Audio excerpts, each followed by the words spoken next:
남원 시민이 만들고 남원 시민이 함께 즐긴다. 달빛처럼 은은하게 마음을 두드리는 소리. 여기는 달의 도시 남원 통탓 달빛 소리. 방송입니다. 지금 저기 강원도에서부터 단풍이 걸어 내려오고 있습니다. 가을의 속도는 하루 27km, 시속으로 따지자면 약 1km쯤 된다고 하네요. 10월이 끝나기 전에 지친 몸을 이끌고 내려온 가을이 잠시 걷어앉아 탁주를 한 잔 들이키고는 또 그렇게 얼굴 뻘개져서 제주도까지 내려가겠죠?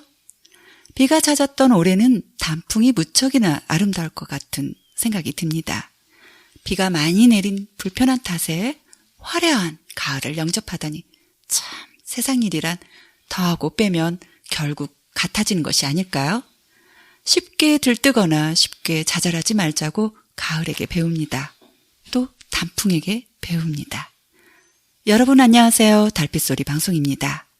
오늘은 남원 몽심제에서 진행되고 있는 고택 활용 사업의 이해를 돕기 위해서 시리즈로 진행되는 홍보방송의 마지막 시간입니다. 11월에는 몽심제에서 실상사 도법스님을 모시고 우리들이 함께 진행하는 공개방송을 끝으로 올해 총 5번의 방송으로 남원 몽심제의 가치와 정신을 조명하겠는데요. 그 4번째 시간이 바로 오늘 남원의 역사 문화 해설가이고 활동가이며 또 도자기에 핀 눈물꽃의 저자인 김영호 작가님을 모셨습니다. 김영호 작가님 안녕하세요. 안녕하세요. 네. 또 뵙습니다. 그러게요. 반갑네요. 달빛소리 애청자 여러분 안녕하셨죠? 네. 지난번 방송들이 나가고 나서는 몽심제가 그런 곳이 있었어? 와, 정말 자랑스러운데? 그런 반응도 있었고 의외로 또 그런 곳이 어디야? 어떻게 찾아가야지? 또 이렇게 대단한 스토리가 있는 집이 정말 있었단 말이지? 그동안 몰라서 미안하네 하는 다양한 전화들을 받았는데요. 의외로 또 처음 알게 돼서 부끄럽다는 사람들도 많더라고요. 그래서 고택 사업의 어떤 장점이 바로 이런 것이 아닌가, 활용 사업이 이런 것이 아닌가 하고 싶기도 하고요. 몽심제 현장에서 직접 해설도 하고 또 행사 준비와 진행도 함께 하고 계시고 또 사회도 보시고 굉장히 정신없게 바쁘시던데 몽심제에 대한 고택 활용 사업의 가치나 현장 분위기를 잠깐 듣고 싶은데요.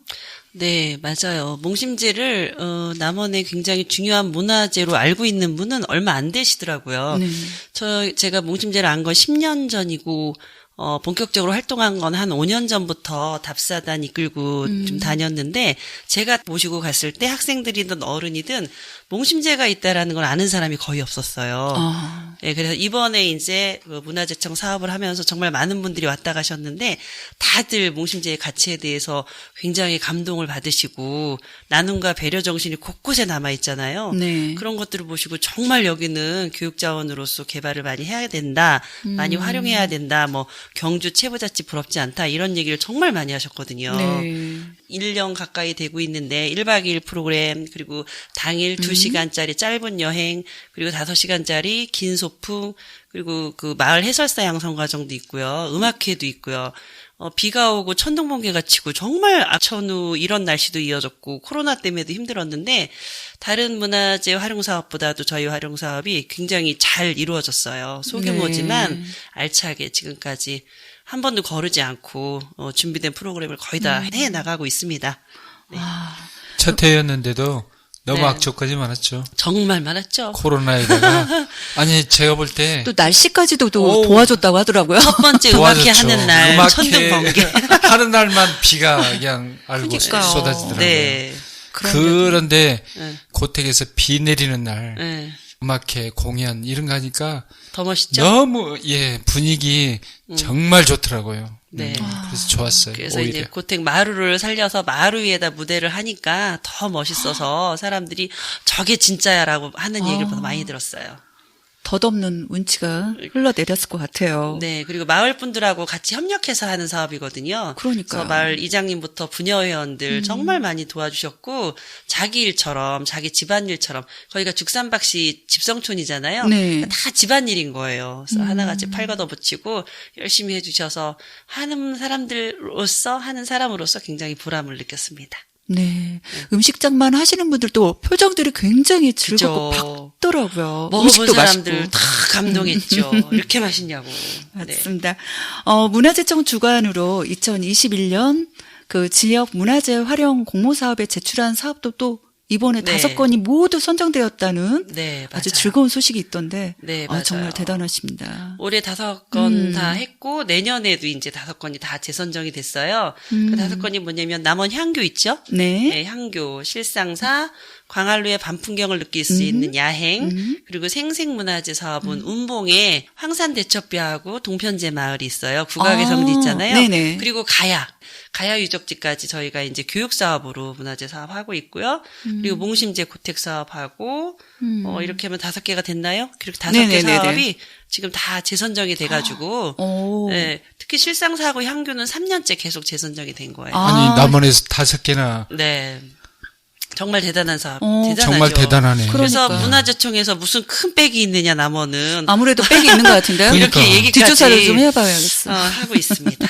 그만큼 남원에 문화자산이 많았는데 사실은 지금까지 활용을 너무 안 했다라는 반증이기도 해요. 앞으로 계속 해나가야 할 일이다.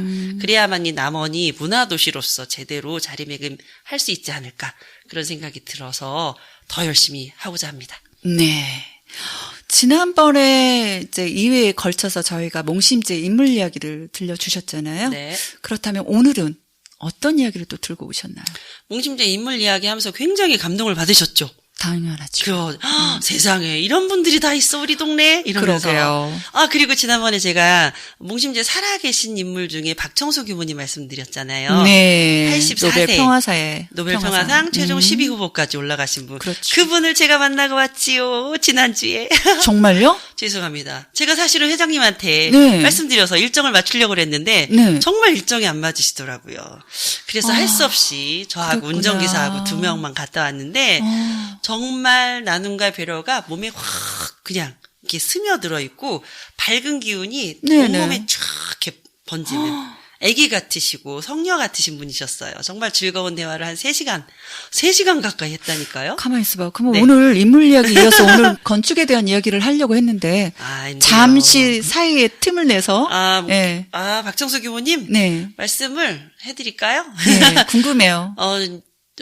지금 84세고 수지에서 초등학교까지 나오시고 그 다음에 전주에서 중학교, 고등학교 나오신 다음에 바로 교무님이 정려가 되셨죠. 그렇죠. 교무님이 아니고 정려가 되셨는데 그분 어머님이 어려서부터 너는 시집가지 말고 세상을 위해서 큰 일을 해라.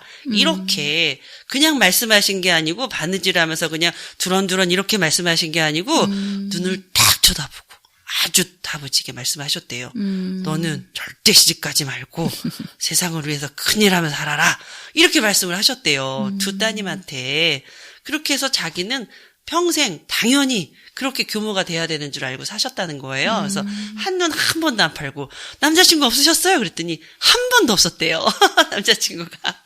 그래서 설마 그랬더니 이렇게 남자친구들이 가까이 다가오려고 하면은 나는 안 돼. 나는 교모가 될 사람이라 안 돼. 하고 딱 쳐내신 거예요. 그 정도로 처음부터 끝까지 교모님으로서 성장하신 그런 정말 완벽하신 분이시더라고요. 그래서 정말 많은 얘기를 주고받았는데 다음에 제가 동화로 써드리겠습니다. 오늘은 여기까지. 이거 간질나게 말씀하시네요. 그러면 아쉽지만 잠시 그거는 나중에 책으로서 만나보기로 하고요. 몽심제 인물 이야기도 좋았지만 건축물 곳곳에 확실하게 남아있는 배려의 흔적들이 많이 있잖아요. 네. 또 그런 부분들에 대해서 오늘 집 구경 같이 한번 해보실까요? 지금부터 집으로 들어가 볼까요? 들어가 보시죠. 따라가시죠. 네. 몽심제 집을 가보셨잖아요. 네.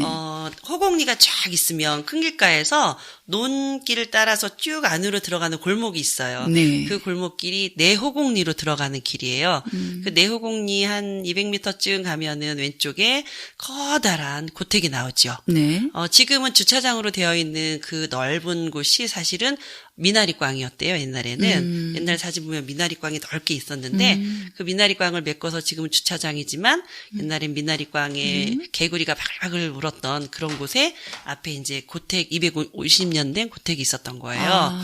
근데 그 고택에 딱 대문 들어가기 전에 네. 앞에 대문 앞에 큰 바위가 하나 있어요. 맞아요. 왼쪽에. 이게 뭐지? 말바위 같은 게 여기 왜 있지? 그 바위가 왜 있을까요? 보통 대문간에는 뭐가 걸쩍거리는 게 없어야 되거든요. 그렇죠. 그 바위가 왜 있을까요? 가다가 쉬라고? 아니, 노비들이 좀 게을렀나 봐. 그거 좀 아니, 가다가 치워야지. 쉬라고 한 거 아닌가? 많은 아이들이 거기 걸터 앉으면서 쉬라고요 뭐 이러는데 그랬을 것 같기도 해요. 네, 사실은 쉬라고 한 게 아니고 네. 이 집은 굉장히 부잣집 양반이잖아요. 네. 그러니까 바깥 양반이 출타하고 그러실 때 주로 교통수단이 뭐였을까요? 말? 말이죠. 말이었습니다. 그 말을 타고 오르내릴 때 옛날 분들은 일반적인 양반들은 하인의 등을 이용했어요. 하인의 등을 밟고 올라가고 내릴 때도 하인의 등을 밟고 내리는데 이준 양반은 하인도 똑같은 사람으로 생각해서 하인 등을 밟기 싫었던 거예요. 존중, 인간에 네. 대한 존중성을. 그렇죠. 그래서 말 올라갈 때 뒤들려고 바위를 거기다 갖다 놓은 거예요. 와. 정말 멋지지 않으세요? 그죠. 생각할 수 없는 일이죠. 그때 당시에는. 네, 맞아. 이게 시작인 거예요. 이 집안이 이걸 시작이야. 안으로 들어가 보시면 이제 더 많은 이야기가 있어요. 그래요? 자, 대문 열고 쫙 들어갑니다. 네. 들어가서 오른쪽으로 가시죠. 네. 대문간 옆에 방이 하나 있네요. 그리고 방들이 좀 있어요. 네, 이 방은 누가 살았을까요? 그 방은 대체적으로 옛날 고택 같은 경우에는 이제 외부에서 문간체. 들어오시는 마당새. 문간체니까 문간체. 그렇죠. 그렇지. 그러면 머슴 그렇죠. 거기 방자나 하인들. 돌쇠나 이런 애들이 살아요. 그렇죠. 그래서 이리 오너라 그럼 자다가도 벌떡 일어나서 문을 열어줘야 되잖아요. 이 하인들의 방 앞에 정자가 매달려 있어요. 그래, 맞아요. 있었어요. 있죠. 네. 네모 반듯한 지붕 있고 그게 난간이 좀 있는. 이상했어. 그렇죠. 보통 하인 앞에는 툇마루도 없어요. 그냥 그죠. 신발 그냥. 벗고 막 튀어나올 수 있게. 그런데 이 정자가 왜 매달려 있냐고 거기대. 정자라는 것은 양반의 전유물이거든요. 그렇죠. 양반들이 거기 올라가서 술 마시고 시 읊고 글도 쓰고 이러던 공간인데 하인들을 위해서 그런 공간을 왜 만들었을까요? 좀 쉬라고 그곳에서. 그렇죠. 아까 그 바위 이야기를 들어보니 충분히 그렇죠, 그러고도 그렇죠. 남을 예. 것 같아요. 맞아요. 하인들을 위해서 그걸 정자를 만들면 상상할 수 없는 일이에요. 그렇죠. 그냥. 다른 양반들이 보고 그걸 가만히 있었을까? 그러게 굉장히 말이에요. 뭐라고 했을 텐데. 그렇죠. 근데 이 양반은 굉장히 뭐랄까 지조도 있으시고 뭐 자기 중심이 딱 있으셔서 주위에 흔들리지 않았던 그런 양반인 것 같아요. 그러니까 인간에 대한 배려도 네. 있지만은 자기 먼저 자기 철학이 분명했었던 굉장히 그런 성리학의 사람들인가 봐요. 대가였다는 이 집 전체에 흘러있는 성리학의 대가 정신이 좀 있어요. 그러니까. 하인 그 정자 앞에 네모난 연못 생각나세요? 그죠. 연못도 있었고. 그 네모난 연못도 사실은 이 성리학 사상이나 이런 뭔가 우주관 이런 것들이 들어있어요. 담아져 있는. 네모난 것은 땅을 상징해요. 그렇- 이 그 연못이 맑으면 지금은 이제 개구리밥이나 불의옥잠 이런 것들이 물배추 이런 것들이 많이 자라 있어서 물이 안 보이는데 맑은 그 연못 물에 하늘이 탁 비치면 이 땅에 우주가 다 담기는 거예요. 그런 것들을 상징하기도 하고 이 네모난 연못 가운데 돌다리가 이렇게 있어요. 돌다리가 징검다리 세 개가 네, 쫙 있어요. 있는데 그 끝하고 쫙 연결이 되면 가운데 중자가 돼요. 그러면 중용 사상을 딱 표현한 거고 그리고 돌다리를 두들기듯이 세상을 이렇게 조심스럽게 살아라라는 한자도 저쪽에 써 있어요. 아, 그 한자는 못 봤네요, 제가. 네, 저 물속에 반쯤 잠겨 있어서 잘 이렇게 안 보이는데 하여튼 이 집 양반께서 그런 철학을 좀 담아서 이렇게 만드신 거예요. 신기하죠. 그러니까요. 그렇게 연못 속에도 철학이 담겨져 있네요. 물길이 여러 갈래로 연못으로 이렇게 흐르게 돼 있어요. 이 집이 보면은 경사도가 한 30도 정도로 오르막에 집이 사랑채 안채가 이렇게 지어져 있거든요. 네, 그래요. 네, 그렇죠. 근데 저 위에서부터 물길이 한 3-4갈래로 쫙 내려와요. 홈이 이렇게 파 있어서 돌로 홈을 펴놓고 그쪽에 비가 오면 물이 콸콸콸콸 네. 그쪽으로만 내려와요. 마당에 이제 물이 고이지 않고 그 물길로만 따라서 쫙 내려오게 돼 있거든요. 그게 모이는 곳이 연못이에요. 아, 네. 굉장히 과학적인. 굉장히 과학적. 그렇죠. 과학적이고. 가만 그러면 네. 옛날에는 이제 소방서가 없었잖아요. 화재가 제일 무섭고 취약했는데. 그죠. 목재로 이루어진 거. 그러니까 그게 어떤 연못이면서 방화수 역할도 했을 것 같은데. 궁궐에도 그런 예전에, 방화수 예, 개념으로 그렇죠. 연못했고요. 예, 대갓집에서는 이런 식으로 많이 맞나요? 했죠. 예, 맞아요. 그럼- 머리 한번 쓰다 보면 쓰다. 그러면 사랑채 건물도 이렇게 웅장하고 멋지게 지어져 있는데, 네. 그러면 사랑채에는 무슨 얘기가 숨어 있는지. 제가 근데 여기 조금 더 설명을 해드릴게요. 그 경사도에서 물길에 대해서? 물길에 대해서. 지금 그 물길에 대해서 다른 자료에는 없는데, 제가 이제 조용원 씨의 500년 내력의 명문가 이야기 그 책을 읽다 보니 네. 선교장, 그러니까 그 책에는 여러 가지 명문가가 나와요. 몽심제도 나오는데 네. 강릉 선교장 이야기가 맨 나중에 나오는데 거기서 제가 중요한 사실을 알았어요. 거기에 쓰여져 있는 네, 내용에 물길 이것에 또 다른 의미가 있었던 거예요. 어떤 의미가 있죠? 세상에. 물길을 여러 갈래로 이렇게 해서 한 곳에 모이게 하는 이게 풍수지리적으로 돈이 많이 모이게 하는, 돈이 잘 모이는 그런 풍수래요. 또 그래서 일부러 그렇게 만든 거예요. 풍수지리학적으로. 선교장도 네. 그 연못이 되게 크더라고요. 거기에도 집안에. 물길이 여러 가지 해서 예, 그쪽으로 흐르게 그랬어요. 한 거예요. 맞아요. 저는 옛날에 봐서 기억이 안 나는데 그게 써 있더라고요. 몽심제 이분도 박동식이라는 분이 지었거든요. 그 풍수 쪽에도 또 지리가 밝다고 그렇죠. 그때 설명을 해주셨잖아요. 네, 이 물길도 그렇게 설계를 한 풍수지리학적. 거예요. 그래서 이제 물은 쭉 내려오고 약간 경사도가 있으니까 한여름에도 살짝 바람이 올라가요. 대류가 형성이 돼서 그렇게 덥지가 않은 거예요, 이 집이. 앞에도 산, 뒤에도 산, 그리고 살짝 바람이 올라가고 내려오고 하니까 집이, 제가 한여름에도 거기서 일을 많이 했는데 그 그늘 쪽에 앉아 있으면은 전혀 덥지가 않아요. 그래, 바람만. 방도 시원하고. 맞아. 그렇죠. 경사도에서 찬바람이 낮은 데서 높은 데로 올라오니까 대청마루에 있으면 사랑채에 있으면 찬 기운이 쫙 올라와서 시원한 그런 과학적인 지혜가 거기 담겨 있었군요. 네, 맞아요. 물은 내려오고 공기는 올라가고. 네. 그렇구나. 대단하죠. 새로운 사실을 알게 됐습니다. 자, 이제 사랑채로 가볼까요? 네, 사랑채에 대한 이야기를 아까 사랑채가 이제 여러 가지 축대 쫙 쌓고 그 위에 웅장하게 쫙 펼쳐져 있죠? 그렇죠. 학이 날개를 쫙 펼치듯. 그 사랑채 이름이 바로 몽심제예요. 네, 그 몽심제. 그리고 뒤에는 안채가 디귿자로 되어 있고 사랑채는 일자로 되어 있죠. 네. 그 일자에는 보면 사랑채에는 기둥이 또 팔각 기둥이에요. 네네. 보통은 기둥이 사각 기둥. 아니면 원기둥. 원기둥이거나. 그렇죠. 여기 팔각 기둥. 팔각하면 생각나는 게 있지 않으세요? 우리 동양 사상. 뭐지? 팔괴, 사괴 팔괴 뭐 뭘 이런 거 해가지고 있잖아요. 그게 그러니까 네. 팔계 사주 팔자. 네, 뭐 이런 그런 거를 상징을 사주풀이 한 많이 본 거예요. 것 같아요. 그리고 원에 가장 가까운 도형이 팔각이고. 그래서 그렇게 기둥을 하셨고 그 기둥 위에 보면은 태극 문양이 이렇게 예, 그려져 있어요. 있어요. 예. 흑백의 태극 문양도 그려져 있고. 그래서 우리 동양 철학을 거기에다가 다 이렇게 하나하나 심어 놓으셨구나 하는 생각이 들어요. 사랑채 끝에도 정자가 있어요. 마루가 쭉 있는데 맨 끝에만 좀 넓게 돼 있어요. 그래요? 그쪽이 그것까지 정자예요. 자세히는 못 봤네요. 거기에만 조금 넓고 난간이 되어 있죠. 네네, 난간은 되어 거기가 있어요. 사랑채의 정자라고 할 수 있는데 그 자리에서 아까 하인들의 정자 있죠. 예. 하인들의 정자가 요요정이거든요. 네. 그 요요정이 보일까요, 안 보일까요? 대각선으로 돼 있지 않나요, 거가? 네. 그 보이기도 할 것 같은데. 중간에 보여야 큰 근데 거북바위가 나무가 있어요. 있잖아. 나무하고 그렇죠. 바위가 큰 있잖아. 거북바위가 있죠. 네. 그리고 감나무, 250년 된 감나무가 있어서 안 보여요. 가려지겠구나. 그래서 배려웠다. 네, 그것도. 양반들이 하인들이 여기서 감시하는 눕든지 거야, 옷을 진짜죠. 입든지 벗든지 전혀 안 보이는 거예요. 그런 배려를 그렇구나. 딱 생각해서 만든 거예요. 그래서 저는 뭐 동양 철학이든 음양 오행 사상이든 이런 것도 더 깊이 있는데 그런 건 별로 관심이 안 가고 저는 이런 사람으로서의 도리 그리고 사람으로서의 배려 정신 이거에 더 참 아름답고 이게 진리지 않나. 이게 참 사람의 참 모습이지 진리죠. 않은가. 그러죠. 그래요. 그런 생각이 들어서 정말 여기 몽심제를 제가 좋아한답니다. 자, 사랑채는 근데 5칸이에요. 네. 5칸 겹집. 사투리로는 5칸 접집이라고 이렇게 하는데 이렇게 겹으로 방이 배치가 돼 있는 거예요. 5칸이면서 5칸 겹집이니까 방이 10칸이 되겠죠. 방이 굉장히 많다는 거예요. 이 많은 방에서 무엇을 했을까요? 뭐 많은 사람들이 같이 담소도 그렇죠. 나누고. 전에 말씀드렸듯이 이 주인장은 굉장히 사람들한테 어서 오세요. 많이 드세요. 주무시고 가세요. 이런 걸 많이 했던 분이에요. 그 많은 사람들이 방에 다 숙박을 할 수 있게 해줬다는 거죠.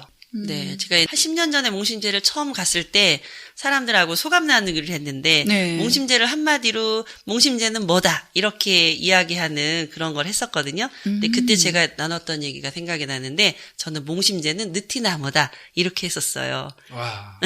의미가 있네요. 그죠. 멋지네. 느티나무 밑에서 사람들이 처음 만나는 나그네도 서로 친구가 돼서 이야기를 나누고 정보도 얻고 서로 또 아픈 사람들은 또 이렇게 치료도 해주고 돈이 없으면 또 꿔주고 이런 것을 몽심제 주인하고 이 손님들이 다 했거든요. 그래서 느티나무다는 생각을 했는데 기억이 나네요. 그래요. 옛날에는 사실 교통이 발달되지도 않고 그래서 어디 먼 길 갈 때는 필연적으로 며칠 묵으면서 가야 되고 먹는 거고 잠자는 자리가 제일 문제잖아요. 그죠. 그래서- 지금도 그래요. 근데 먹는 거, 잠자는 자리 이런 거에 대해서 다 문호를 개방하고 일부러 그런 공간을 마련해 줬다는 것 자체는 정말 대단한 것 같아요. 네. 그리고 이제 몽심제 사랑채 올라가는 계단이 있습니다. 네. 계단이 두 곳이 있는데요. 사랑채 바로 앞에는 높이가 이렇게 높은 성큼성큼 올라가야 되는 계단이 있고요. 가파른 계단이 있어요, 가면. 그 오른쪽 옆에는 안채로 들어가는 야트막한 계단이 종종종종 있어요. 왜 이렇게 차이가 날까요? 그것도 걸음에 배려하니까? 다리 짧은 사람, 다리 긴 사람? 아니, 그게 아니라. 여자 남자. 맞아요. 그렇죠. 네, 사랑채 올라가는 남자들은 계단은 남자들을 성큼성큼 막 위한 올라갈 계단. 수 있지만. 네, 안채로 올라가는 그 중문 앞에는 조신하게 여자들 긴 치마 입었으니까 그러니까, 조심해야 밟힐까봐 돼. 예, 낮은 계단을 이렇게 배를 해놔서 그래서 계단이 두 개가 네. 존재를 했었구나. 여자들을 위한 배려도 그렇군요. 있고 예, 사랑채가 안채를 딱 가로막아서 전혀 안 보이는데 이거 여자들 억눌러서 그러는 거 아니야? 이렇게 생각할 수 있는데 사실은 보호한다는 그런 의미가 더 있대요. 여성들을 보호하려고 사랑채로 딱 이렇게 그럼 이왕 막은 이제 거죠. 안채 이야기가 나왔으니 네. 그러면 안채로 안채로 가볼까요? 들어가 볼까요? 네, 안채를 딱 들어가면 디귿자 건물이에요. 그리고 굉장히 소박해요. 저도 깜짝 놀랐어요. 오, 조선옥에 가장 잘 사는 집인데 왜 이렇게 작지? 굉장히 작게 지었어요. 근데 행랑채 같은 게 여러 채 있었는데 그게 다 없어졌고 외양간이나 여러 창고들은 많이 없어진 상태인데 사랑채하고 안채는 그대로 똑같이 남아있는 거거든요. 근데 안채가 정말 작아요. 네. 식구들이 적은 것도 아니었을 텐데 근데 안채를 딱 보면은 특이한 점이 몇 개가 보여요. 맨 처음에 이제 오른쪽 디귿자 날개 오른쪽을 보면은 1층에 부엌이 있고 위에 방이 하나 있고 그 위에 다락방이 있어요. 네, 다락방 맞아요. 창이 이렇게 나 있고 그 다락방 올라가 보셨어요? 그럼요. 어떠셨어요? 거기서 맞는 네. 그 여름이었을 거예요. 제가 네, 갔을 네. 때. 오는 그 바람이 너무 시원했어요. 그러셨구나. 그 거기서 보는 또 그 앞에 산이라든지 풍경이 좋았죠. 풍경이 아, 하통님도 올라가 보셨어요? 네, 그럼요. 그냥 거기서 그냥 머물고 싶던데요. 네. 네. 아들들한테 높은 꿈을 꾸고 먼 산을 바라보면서 높은 하늘을 바라보면서 좀 큰 세상을 꿈꾸고 살아라는 개념으로 아까 그러면은 네. 그 따님은 따님은 옆에 이제 안방이 있고 옆에 또 방이 있어요. 거기에서 이제 살았을 것이고, 여러 대가 살았으니까 언제는 딸이 살 수도 있죠. 살았을 수도 있는 거예요. 그렇지 뭐 네. 서로 정서를- 방을 바꿔서 그렇죠. 어쨌거나 그런 다락방까지 만들어 놓고 자녀 교육에 힘썼다는 그런 얘기. 근데 이 집은 딸 아들 구별하지 않고 교육을 다 시켰어요. 조선 후기 일제강점기 전부터 딸 아들 똑같이 교육을 시켰다는 게 장점이에요. 그래서 여자들이 굉장히 잘된 집안이잖아요. 그때부터 양성평등은 맞습니다. 그래서 교무님들도 보면은 여자들이 대부분 교무님이 되셨죠. 네.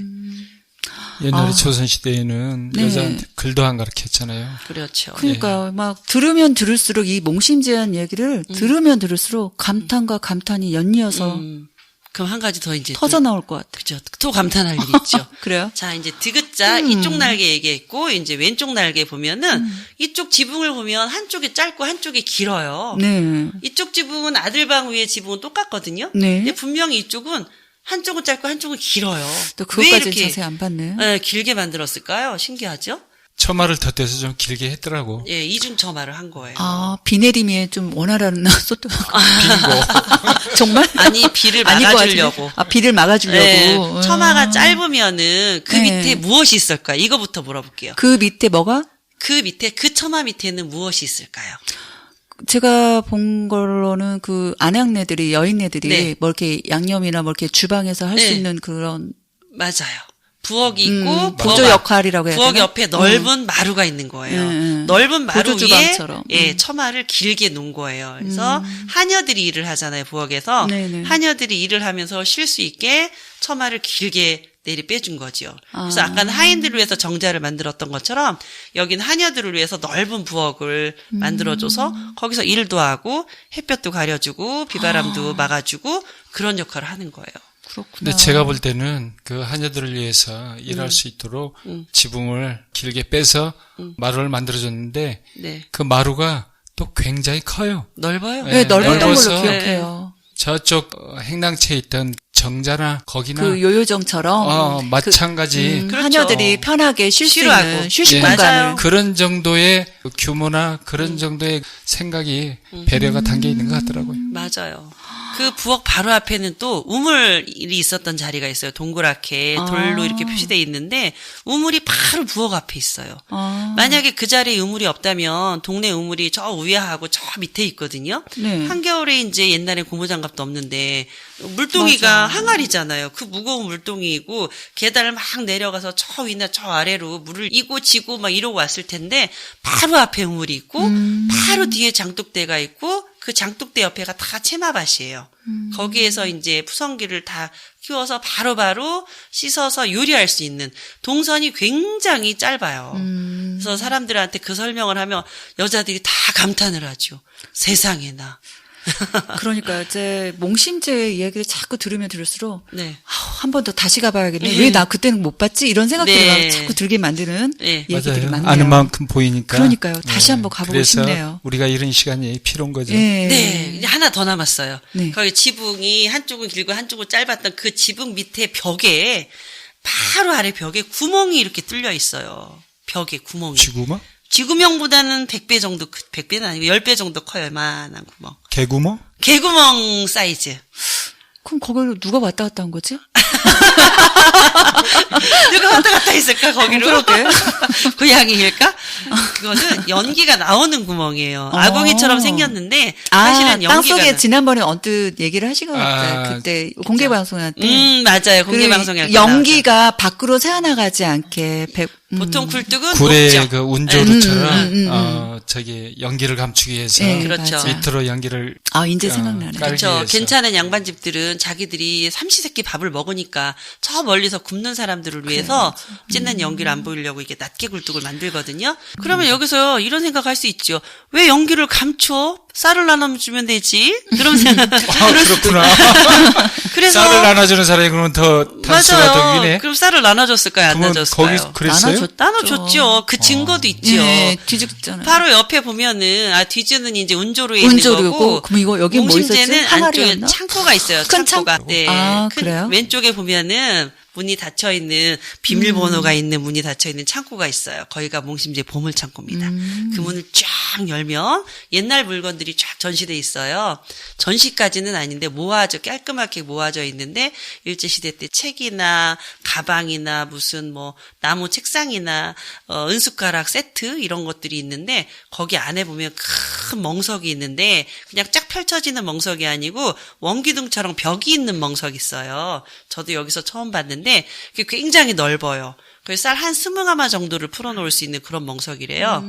바로 그 멍석이 대문 안쪽에 창고가 있었는데 그 창고에 있었대요. 쌀을 잔뜩 부어놓고 그 창고 문은 잠가놨을까요? 열어놨을까요? 열어놔야 누구든지 그렇죠. 가져가죠. 열어놓고 누구나 그거를 필요한 만큼 가져갈 수 있게 해놨던 거예요. 정말 통이 크다. 맞아요. 왜 그러냐면 운조루는 한 움큼이 들어갈 수 있는 그 정도 가져갈 수 있도록 이렇게 돼 있는데 여기는 아주 20가마를 딱 풀어놓고 밥 굶은 사람들은 자기 양심껏 가져가라. 이런 정도, 이런 통 큰 사람이 남원에 있었다는 얘기죠. 네, 맞아요. 이렇게 사시다 보니까 동학농민혁명 때 누가 가장 고통을 받았습니까? 농민군한테. 양반한테. 그렇죠. 양반. 이런 양반들한테 다 수모를 당하고 뭐 고초를 겪고 했는데 이 집 양반은 화를 안 당했다고 해요. 이웃 농민들이 다 지켜줬겠죠. 이 그쵸. 집만큼은 손대지 마라 그랬겠죠.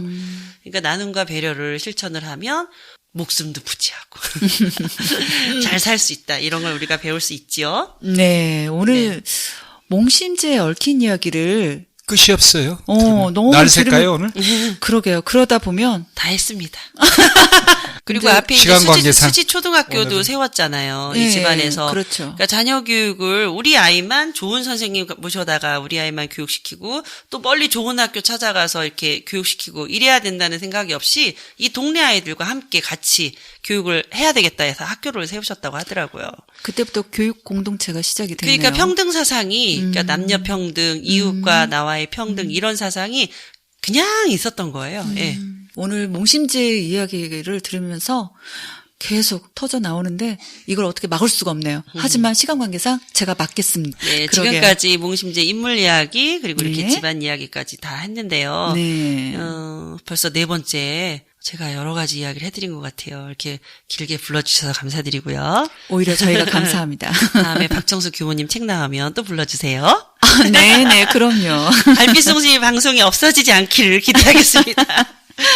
네, 몽심제에 얽힌 이야기 너무너무 잘 들었습니다. 시간 가는 줄 모르겠어요. 그러니까요. 많은 도움이 됐을 거라 생각이 들고요. 네. 또 몽심제 이야기를 들려주신 우리 김양호 작가님 감사합니다. 맞습니다. 네. 내년에도 몽심제 고택과 또 축산밥씨 종갓집에서 하룻밤 머물면서 그 정신을 이어갈 수 있는 좋은 일 그리고 많이 해주시기를 다시 한번 부탁드리고요. 가을의 시간은 참 빠르게 흘러가는 것 같습니다. 마지막으로 가을에 대한 시 한 편 들어보시고 방송 마칠까 합니다. 늘 건강하시고 행운이 함께 하시길 기원하겠습니다. 지금까지 자이야 김양호 빵빵이 엔지니어 겸 PD 화통이었습니다.